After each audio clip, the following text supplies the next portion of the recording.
په ډیرو پخوا وختونو کې د غرونو ترمنځ په یو آرام او ښکلي کلي کې یو کوچنی هلک ژوند کوه چې نوم یې احمد و. که څه هم د هغوی ژوند ساده او غریبانه و، خو په کور کې مینه، احترام او خوشحالي ډیره وه. ګران احمد زوی، لږ راشه دلته، زه درته څه وایم. هو مورې، دغه دی درغلم، څه شوي دي؟ ګرانه زویه، که څه هم زموږ کور ساده دی او ډېر څه نه لرو، خو باید تل حلاله روزي پیدا کړو او له خلکو سره ښه چلند وکړو. نو سمه ده زما ګرانه زویه. سمه ده مورې، ته خفه کېږه مه او زه به در سره مرسته کوم او له خیره یوه ورځ به زه لوی او ډېر کار به وکړم، تا ته به ښه ژوند برابر کړم، تل به دې خوشحاله ساتم. اوس زه به ځنګل ته لاړ شم او لرګي به راوړم. وایه زما لپاره ستا مینه بس دی، خو یو څه یاد ولره، حلاله روزي تر هر څه غوره ده او دروغ هېڅکله مه وایه. خو زویه، نن که ځنګل ته ځې احتیاط کوه، ځینې وخت هلته عجیبه خلک هم ګرځي. سمه ده مورې، زه نه وېرېږم، خو پر ځان به پام کوم. له دې خبرو وروسته احمد د کور څخه د ځنګل په طرف روان شو، خو له هر قدم سره ځنګل بدلیږي، رڼا کمه شوه، هوا سړه شوه او داسې احساس کېده لکه څوک یې څاري. خو له دې حالاتو احمد نه وېرېده او همدا شان مخکې روان و. ولې دلته فضا داسې ده؟ ما مخکې داسې نه و لیدلي، دلته حتما کوم راز شته دی. احمد نور هم مخکې تللو چې په لاره کې یو عجیبه شان جادویي رڼا ولیده او د هغې رڼا په طرف روان شو. نو په دې وخت کې احمد له ځان سره وویل، دا رڼا د څه شي ده؟ زه باید دې رڼا ته ورشم او لږ نږدې یې وګورم. له همدې خبرو سره احمد د رڼا خواته نږدې کېږي. نو په دې وخت کې یو جادوګر بوډا له جادویي بکس سره ولاړ و او احمد ته یې وویل، ای ماشومه، دلته ته څه کوې او له کوم ځایه راغلی یې؟ ایا ته دلته نه ویرېږې؟ زه لرګي ټولولو لپاره له هغه پورته کلي راغلی یم. ته څوک یې؟ زه هغه څوک یم چې خلک مې له نومه هم ویرېږي، خو زه هر چاته ځان نه ښکاره کوم. نو ولې ما ته ښکاره شوي؟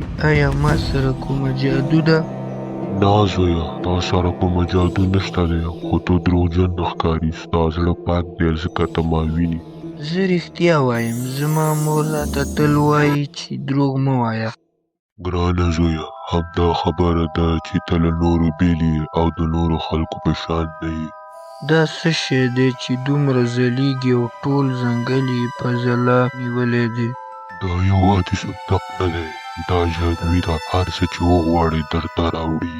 نو زه به نور لوږه ونه لرم، مور به مې نور خفه نه وي. هو، خو دا ځواک خطرناک هم دی. ولې؟ هغه څنګه په دې خبره پوه نه شوم. ځکه چې انسان کله کله د نعمت قدر نه کوي او بیا یې له لاسه ورکوي.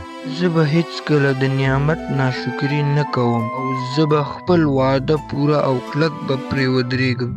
د ښه غوږ ونیسه، دا صندوق هیڅکله د خلکو مخې ته مه خلاصوه. که ته دا کار وکړې، هر څه به له منځه لاړ شي او ته به پښیمانه شي. زه وعده کوم او هیڅکله به یې د خلکو مخې ته خلاص نه کړم. ګرانه زویه، وعده مه ماتوه، ځکه وعده ماتول د انسان تر ټولو لویه کمزوري ده. که وعده ماته کړي نو ته به له خطر سره مخ شي. له دې خبرو وروسته احمد کور ته ورسېد او په کور کې احمد پټ صندوق خلاصوي. نو له همدې سره له صندوقه رنګارنګ میوې او خوراکونه راوځي او احمد له ځان سره وایي، اوه، دا خو په رښتیا کار کوي. زه به له دې وروسته هیڅکله غریب نشم. اوه ګرانه زویه، دا څه کوي او دا څه شی دی؟ دا ټول شیان دې له کومه ځایه کړي دي؟ مورجانې، دا ما کار کړی و او خلکو را سره مرسته وکړه. زویه رښتیا ووایه، زما زړه ته بل څه راځي. مورې، که رښتیا ووایم شاید صندوق له لاسه ورکړم او تل به غریب شم. نو مورې، همدا رښتیا دي. نو په همدې ځای کې احمد دروغ وویل او تېروتنه یې وکړه او ګاونډیانو چې کله د صندوق رڼا ولیده نو راغلل. اوه، دا دومره نعمتونه له کوم ځایه شول؟ زه هم نه پوهېږم چې دا کوم راز دی. حتما کوم راز شته دی. دا راز موږ ته هم وښایه. نه، دا کوم خاص راز نه دی. ولې پټایې موږ ته یې هم وښایه موږ دې هم ګاونډیان یو. له همدې سره د احمد ذهن ګډوډېږي او خلکو تر فشار لاندې راځي نو د بکس سر خلاصوي. خلکو دا څه وشول. ګرانه زویه بس کړه هر څه ورانیږي زر کوه زویه. نو په دې وخت کې جادوګر را پیدا کیږي او په قهر کیږي. دا خپله واده ماته کړه، دا دې ولې داسې وکړل؟ ما وبخه زه ووېرېدم ځکه ما خپله واده ماته کړه. لومړی د دروغ ووایي، بیا دې واده ماته کړه. همدا د انسان کمزوري ده. دا صندوق دې تل لپاره له لاسه ورکړ. نو له همدې سره احمد خپل صندوق له لاسه ورکړ او بیرته خپل عادي ژوند ته لاړل. ګرانه زویه تا له دې څه زده کړل؟ مورې زه اوس پوه شوم دروغ انسان کمزوری کوي، واده ماتول انسان تباه کوي او قناعت تر هر جادو غوره دی.